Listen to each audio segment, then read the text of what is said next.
Today is January 6. Happy, unsa maron? Three Kings. Hep hep, hooray!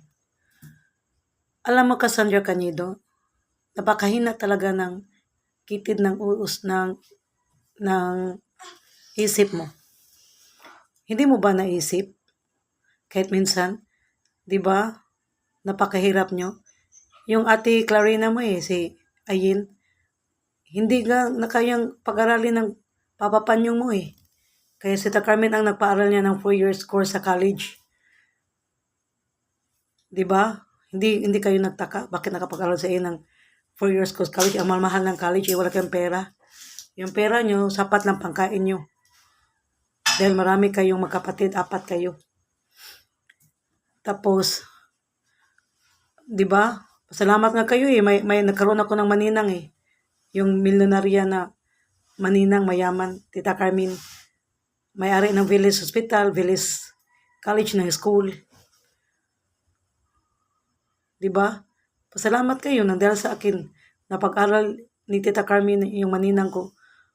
Kahit hindi niya kinugos yun si Ayin, ako ang kinugos niya. 'Di ba? Pasalamat kayo nang dahil kay Tita Carmen nagpaaral niya si Clarina, si Ayin, yung ate Clarina mo, Cassandra Cañedo, ng 4 years course sa college. Sana iniisip mo yung papa mo, napakahirap niya, hindi niya makayang paaralin si Ayin ng college. Tapos ikaw, ambisyosa ka, bubo ka talaga Bubo ka kasi Kumuha ka pa ng course ng nurse, napakamahal nun. Pangmayaman yun Buti kung nag-working ka. Hindi Diba? Buti kung scholar ka, hindi rin. Tapos, mabuti nandiyan yan si Caroline Donovan, yung tita natin sa London. Kung wala siya, kung wala din si Tita Carmen, paano ka na ngayon hanggang second year college ka lang ng nurse? Maging nurse ka ba nun? Second year college ka lang ng nurse? Diba hindi?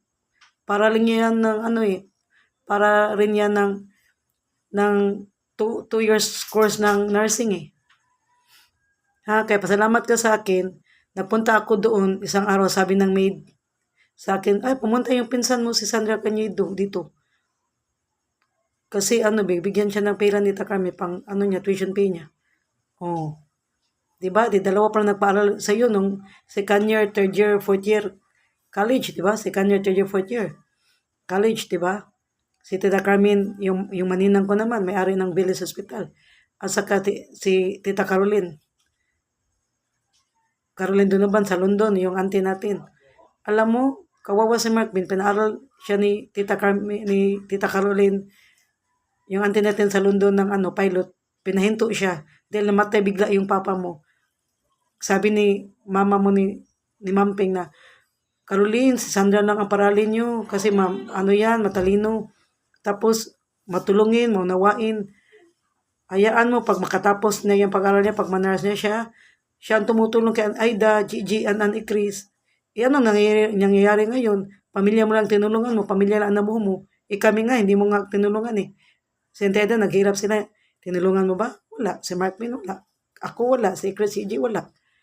Pamilya lang ang nabuhom ni mo, pero asa mapangako sa mama? Pangako pala na napako Diba? Kung alam lang ni Caroline na ganun ka, nagaman ka sa kwarta, hangul ka, dalo ka, sana hindi ka na pinaaral ni Caroline.